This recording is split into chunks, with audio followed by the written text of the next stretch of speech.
અરવલ્લીમાં મોડાસાના ધારાસભ્ય અને કેબિનેટ મંત્રી ભીખુસિંહ પરમારના પુત્રો દ્વારા એક યુવકને જાહેરમાં માર મારવા મામલે મોડાસા ટાઉનમાં પોલીસ ફરિયાદ નોંધવામાં આવી છે. ભીખુ પરમારના 2 પુત્રો સહિત 6 આરોપીઓ વિરુદ્ધ મોડાસા ટાઉન પોલીસ મથકે ફરિયાદ નોંધાઈ. રણજીત પરમાર, કિરણ પરમાર સહિત 6 વિરુદ્ધ ગુનો નોંધવામાં આવ્યો છે. ભોગ બનનાર જયમીન ત્રિવેદીએ ફરિયાદ નોંધાવી છે, તો ભીખુસિંહ પરમારના પુત્રો સામે માર મારવાની ફરિયાદ નોંધાઈ.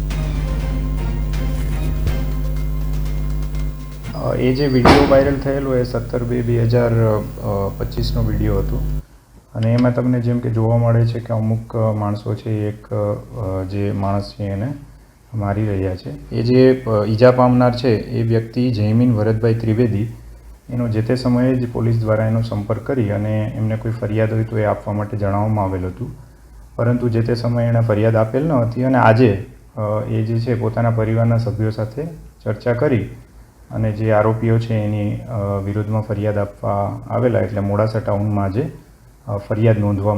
એમાં જે આરોપીઓ છે એમાં ટોટલ 6 આરોપીઓ છે. એક રણજીતસિંહ ભીખુસિંહ પરમાર, નરેન્દ્રસિંહ ઝાલા, કિરણસિંહ ભીખુસિંહ પરમાર, અમીશ પટેલ, ચિરાગ પટેલ અને એક જે છે એ અજાણ્યો ઈસમ છે. આમ ટોટલ 6 વિરુદ્ધ અત્યારે ફરિયાદ નોંધવામાં. એ જે વિડીયો વાયરલ થયેલો એ